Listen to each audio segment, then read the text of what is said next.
ఇప్పుడే 'మోనా 2' మూవీ అయితే చూసాను. యాజ్ యూజువల్ పార్ట్ 1 లాగే పార్ట్ 2 కూడా మనకు కామెడీ అలానే ఒక మంచి స్టోరీ లైన్‌తో మిక్స్చర్ చేసి మన ముందుకైతే తీసుకొనొచ్చింది.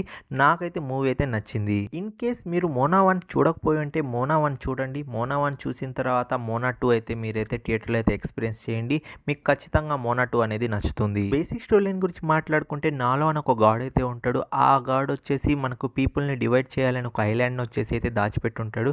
సో మన హీరోయిన్ వచ్చేసి ఆ ఐలాండ్‌ని ఎలా కనుక్కుందనేదే స్టోరీ ప్లాట్. మూవీలో కామెడీ గెస్చర్ అనేది మెయింటైన్ చేశారు. నాకు సిట్యుయేషన్ కామెడీ అనేది చాలా బాగా నచ్చింది. అండ్ ఆ క్లైమాక్స్ వచ్చేసి బాప్ లెవెల్‌లో అయితే ఉంది. ఎందుకంటే మనకు 'మోనా 1'లో కూడా ఆ క్లైమాక్స్ అనేది చాలా బెస్ట్‌గా అయితే ఉంటుంది.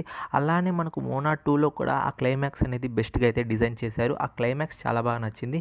ఇంకా మిగతా మొత్తం స్టోరీ అనేది నార్మల్‌గా వెళ్తూ ఉంటుంది. మీరైతే మీ కిడ్స్‌తో అయితే ఈ మూవీకి పోయినట్లయితే ఖచ్చితంగా అయితే ఎంజాయ్ చేస్తారు. ఈ మూవీకి నా పర్సనల్ రేటింగ్ వచ్చేసి 3.5 అయితే ఇస్తాను ఔట్ ఆఫ్ 5కి.